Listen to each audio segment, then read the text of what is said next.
What's up, family? This is your man, not your boy. Go Black to Africa. So, we are right here in front of Afra Grill. We're about to go inside here and interview with the owner who has several of these businesses, not only here in Columbus, Ohio, but also in Minnesota. And so we're going to check him out. Come on, let's go inside and check him out. All right, so we are here, my first interview back here in the United Snakes, as I would call it. But anyway, we are here with some beautiful people who own their business or businesses in America that I felt as though that I would love to introduce you all to them because they're doing some very big things here. And let's get at it and let them introduce themselves. Please introduce yourself. My name is Abdi Ahmed, known as Chef Abkos. Okay. Yeah. And my name is Sagal. Sagal. Aiden. Okay. Now you all are married. Been Yeah. here. How long you been in America? About 20 years. About 20 years. Yeah. 20 years. And so now you have a beautiful business here. Thank you. And you know, I heard through the grapevine that y'all have several other businesses Right. just like this. I know me and you had talked. Yeah. Well, this is. I used to own a restaurant in Minneapolis. That's where I came from. Okay. 2 years ago. But this is the first brand. Afra Grill is the first one in Columbus, Okay. in this location. So we opened last year, June 1st, and we're trying to open two other locations Okay. by the end of the year in Columbus. Okay. The second one that's coming will be in Easton Mall. Eastern Mall. Nice. Yes. Okay. Yeah, and the third one is going to be in New Albany. New Albany. Yeah, a little bit outside of Columbus. Now, for y'all though who don't know those locations right there, that's where the money is. Okay. So you're trying to touch a market, a different market, and Yes. stuff like that, right? Absolutely. Nice, Absolutely. nice. Now let me ask the missus over here, okay? Because she's got to hurry up to get back over here and take care of some of the customers. But your first business was in Minneapolis. Right. Yes. What type of business was it? Restaurant. Restaurant business. Now, many people are interested in America. People are trying to come to America. I've heard people it's like, oh, I got to get there. Is business easy to open up here in America? How was it for you all? It's not easy. Yeah. You have to really work hard to get there. Uh-huh. I started going to school first, and I graduated from nursing school. Okay. And I went back to do my master's in nurse practitioner. Mm-hmm. And I used to own a home health care agency. Mm-hmm. I ran that business for 5 years. Mm-hmm. But prior to that, I've been working in a hospital for a couple of years before I opened that business. And then after 5 years, I sold that business and started this with my husband. Being here 20 years, so you all are from Somalia. Original. Did y'all do business in Somalia? No, we were not the age of doing business back then. You wasn't of the age. Yeah. But apparently, I guess what it sounds like is you came to America Right. and there was opportunities that afforded you to start businesses. Yes. Yes. How did it become into the food business? Well, that's it just happened. Sometimes things happen beyond your control, if you Yeah. will. As she said, Sagal was in the healthcare industry. She's a nurse practitioner, Yeah. and I was in business and MBA. Did my MBA before I went to restaurant. Okay. So I was doing consulting as the state of Minnesota, IT. So that's what I was doing. 2010, then suddenly I just wanted to start doing something my own. I felt like, okay, yeah, I'm trying to get somewhere, but I wasn't getting all the freedom that I need to do my own way. An entrepreneur. An entrepreneur. Working for Absolutely. yourself, running your own Absolutely. business. Yes. So I decided 2010, quit my job, basically. I don't advise anybody to do that, but it was a little bit. And the reason I did was because I was thinking about business, but I wasn't making any move because I was okay what I was doing. I had a job, was paying the bills, I was okay. So in order for me to move from that to next level, to do on my own thing, I have to let go this one first. Yeah. Oh yeah. So that's what I did. But the best way to do sometimes is to transition. Yeah. I think if I'm giving you advice, somebody today who's back home in Africa or maybe here in the United States of America, if you want to take that step, just start small. Start small. Take it step by step till you get where till you get the business paying the same amount of you making from your job. Then you can let go of the job. Hey, I couldn't have said it any better. I say that all the time, being a businessman, to many people who are wanting to kind of like free themselves from the 9 to 5. That, you know, just start small, you know, don't, you know, because the saying, the old saying is dream big, and my thing is dream small. Because when you have big dreams, I guess sometimes you overlook the little things. It's true. You know, it's true. Now, because most people think it's easy coming to America and starting businesses. So many people are trying to get here. Right. And I'm like, it's not that easy. There's a lot of things that are involved in just coming here and just starting a business. Right. Now, have y'all been through the struggles? I mean, because you're talking about now expanding your business to other locations. Yes. Is it that easy? It's not really easy, as Sagal said, but when it comes to business, there are two aspects of the business. One is what's in your domain, what you can have a control in it. What you can control is your knowledge, is your money, is your idea. I like that. Yes, that's true. That's something you have control of it. Yeah. But there's things that beyond your control. The thing that beyond your control, for me, I see two different aspects. One is the legal aspect of making the entity of your business. Okay. In that, when you're talking about, it is easier in America. All you have to do is go online, register your business, pay $120, go to online again, go to IRS, and then get the register ENI, and then your official business. Yeah.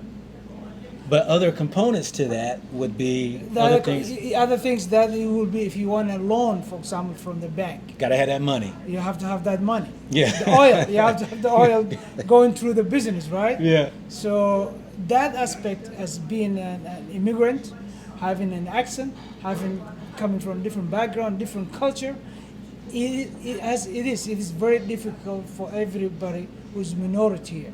Yes. It's also, you have another layer of difficulties because of the culture and the people that they don't know you enough. Yeah. So that's the other problem. But the other thing that's also is not easy is coming up with the money. You have to have the capital. Business, initially, you need to have the idea. Okay, this idea is going to be sellable, it's going to work. Then once you have the idea, you have the know-how, you have the knowledge. You can't have the idea and the money and make things happen. Yeah. You have the idea, you have the money, and then you have to have the know-how.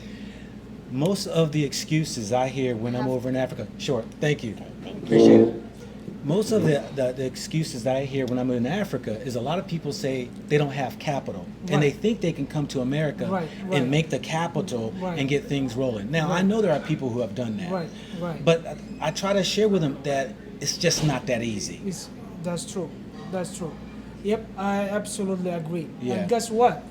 People, your audience, most of them are back home in Africa, right? Yeah. So. Or even here. Most are in the States, but a lot in Africa, yeah. Usually, most of the African diaspora, or most of the African people, young people, they think if they go to America, their problem will be solved. Yes. Yeah. And that's not true.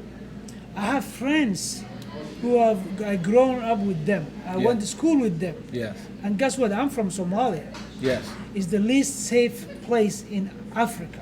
Okay. They're in Somalia, and they're doing big business than what I could ever dream of. They're in Somalia doing big business. Yes. So in Somalia. You don't have to come to United States of America. Whoa, yeah. You don't have to be in a Western country, especially if you cannot come. That's good. I agree. It's good. It's better. But don't come and risk your life to come to here.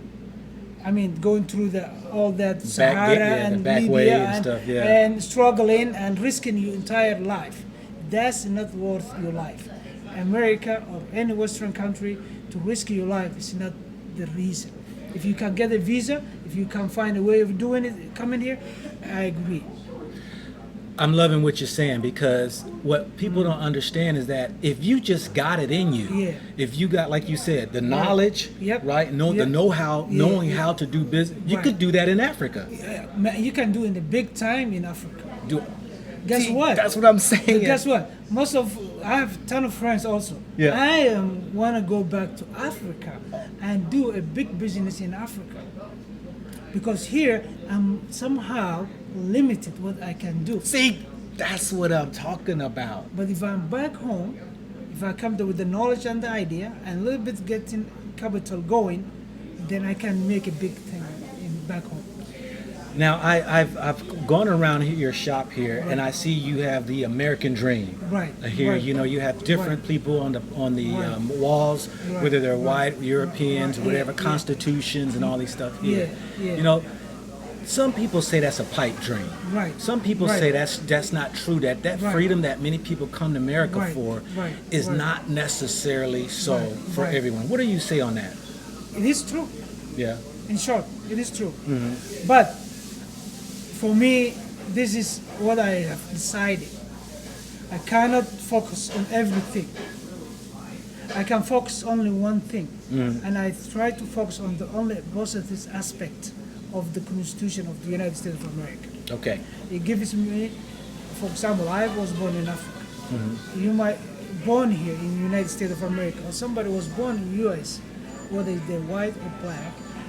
And me today, we have equal rights in the eyes of the law. If I can open a business, I can do that. If I can marry, if I can vote, if I can run for political seat, I can do that. The Constitution gives you that right. I'm not talking about the constraints of the community. So I want to take the ownership of saying, okay, you said we are equal. I believe we are equal, and let's do it. Have you ever experienced discrimination here in America? I mean, Yes, I do. Yeah. I mean, every day.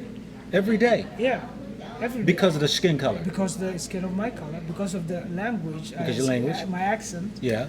because of my belief. Yes. I get so many. I do, Yeah. but also I see a good people. Yes. So I'm focusing on the positive side instead of focusing the negative side. That's powerful. That's powerful. So if I see today two good people and giving me, encouraging me, say, hey, Abdi, you're immigrant, you're doing good, and we're happy with what you're doing. It makes my day. If Makes somebody your day. comes and says, you get the hell out of here, go back to your home country, Yeah. it goes just here. I'll say, no, we're here. I'm not going nowhere. Yeah. What are you going to do about it? Right. Let's talk about the restaurant. Right. What type of food you selling here? What experience are you giving people of Africa? Well, this is called Afra Grill, and it's more about, even though I'm from East Africa, especially Somalia, this is a Pan-African restaurant. I'm mixing up different cuisine from Africa. I'm Okay. trying to represent African food. Okay. Guess what? There's many restaurants owned by African here, Yeah. but the problem, they're only focusing on Africa, their nationality. Yeah. For example, there's a Somali restaurant, there's a Kenyan restaurant, there's a Ghanaian restaurant. But the difference here, we are African restaurant, Pan-African restaurant. What makes us the entire continent is because some of our items in the menu are selected from the East Africa. For example, a popular rice in Somalia is called baris. Okay. We have that one. And then on the other side of the Africa, the West Africa, we have a jollof rice, which is from West Africa. Yeah. So we balancing out things because in the continent we are very lucky in Africa. We have very diverse food, very flavorful and amazing food. Yep. And we want to showcase that to American people, and we want to open to everybody. Hey, I've always said, hey, when it comes to business making money, there ain't no discrimination. Hey, it's opened up, and it Yeah. sounds like that you even have a creative entrepreneurship to where it's like, let's open up the whole continent of Africa, Right. and let's try to give people a taste of this and that. Yes. Yes, sir. Yes, sir. You can't fault a man for that. That's beautiful. That's the way I look at business. Yeah. If you show me, if I know how to cook a Southern African or Western African meal that fits with my concept, what I'm doing here, I'll just incorporate that. That's nice. Do you happen to have a website?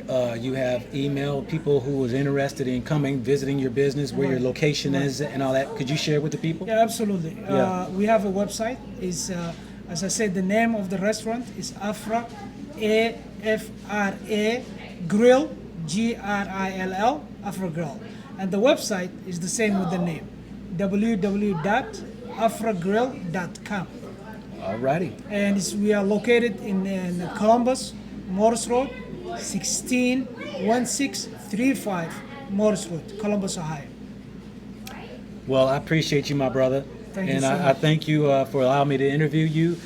Family, you heard it here first. You know, first interview with our brother coming from Somalia who's been here for 20 years. And yes, he's gone through the struggles, but you also heard his successes, as well as he's going back to the motherland to open up to make the bigger money. I would love to. I want to be tomorrow. I want to go back as soon as possible. As a matter of fact, I'm maybe traveling by the end of the year Yeah. to see different countries in Africa, Yeah. East and the West, and see what's out there. You heard it, family. We thank you, my brother. Peace out. Thank you. Thank you. All Thank right. you. Thanks, everybody.